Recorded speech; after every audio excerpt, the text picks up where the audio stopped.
Hey everyone, it's Jeff with Swish again, and welcome to part 1 of the Master My Money course.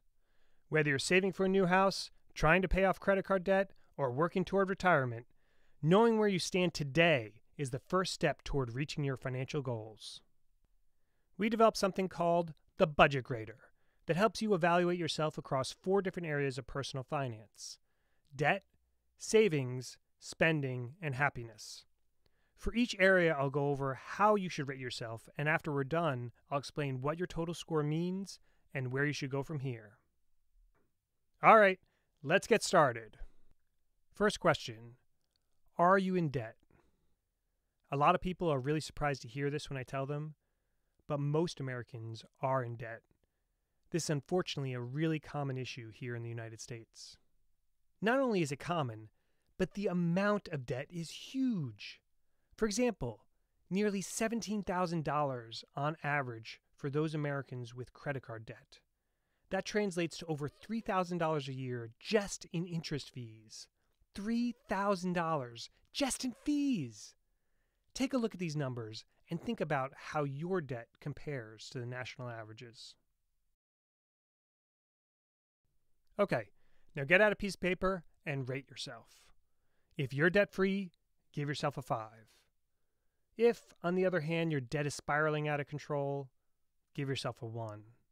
Otherwise, pick whichever score is appropriate. Got it? Great. Now let's move on to the next question. Are you saving enough? Over a third of people in the United States don't have anything in their savings accounts. A majority of us save less than $1,000, which is not a lot. What happens when an emergency pops up? How can you make bigger purchases without increasing your debt? This is a huge issue. As far as retirement savings go, take a look at these guidelines from CNBC. By 30, they say you should have the equivalent of your entire annual salary in a retirement savings account. By 40, you should have 3 times your annual income.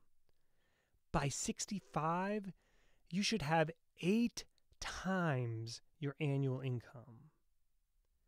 It probably won't shock you to learn that most Americans do not meet these guidelines. So, where do you stand? Do you have more or less than $1,000 in non-retirement savings? Is your retirement savings on track? Choose one of these ratings and write it down on your piece of paper now. Do you spend too much? This one is pretty straightforward, so we can jump right to the rating. If your monthly spending is more than your income, in other words, if you're taking on more and more debt every month, give yourself a 1. If you're spending whatever money you make, give yourself a 2. If you manage to spend a little less than your income and put the rest in savings, give yourself a 3. If you save a lot each month, give yourself a 4. And if you are a true minimalist, which means that you only pay for the bare essentials needed for survival, then give yourself a 5. Finally, the most important question. Are you happy? More specifically, do the purchases you make actually contribute to your happiness? We all know money can't buy happiness, but it can definitely contribute positively or negatively to your overall well-being. Here are a few guidelines that will help you answer this question honestly. Do you frequently regret purchases you've made? Do you often stop using items you purchase after a short time? Do you spend more on physical things or experiences with those that you care about? Take a second to reflect on all of this and then write down your rating. All right, by this point you should have written down 4 ratings. 1 for debt, 1 for savings, 1 for spending, and 1 for happiness. Add these 4 numbers together. If your total Budget Grader score is between 18 and 20, then you're a money master. Almost certainly you've dedicated a lot of time and effort over the years to managing your finances, and you've been doing a great job. If your total score is between 12 and 17, then you are a master in training. You still have a number of areas to improve, but you clearly have some budgeting experience and you're headed in the right direction. Finally, if your total score is between 4 and 11, budgeting probably hasn't been your top priority up until now. But I have to assume that if you're watching this video, you have decided to start making your personal finances more of a priority moving forward from here. The goal is to get better at budgeting and eventually become a money master. The good news is that there are more tools than ever out there to help you on your journey. In fact, a large majority of these tools and resources are completely free. And there are certainly many people that are using these tools to great success.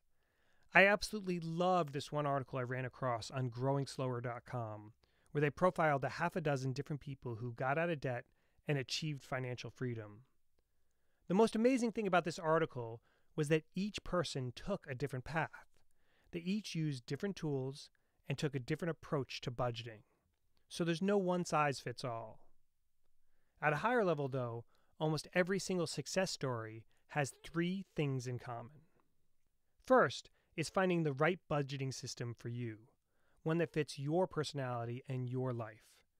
In most cases, people try out a couple different approaches before they find the one that works for them. Second, whichever approach you decide to take, you need to make it a habit as quickly as possible. It honestly doesn't matter at first that you have the perfect budget. It's infinitely more important that you're just doing something on a regular basis. Finally, once you've established a habit, then you can work off of that to prioritize what is most important and continually optimize and improve your budgeting process.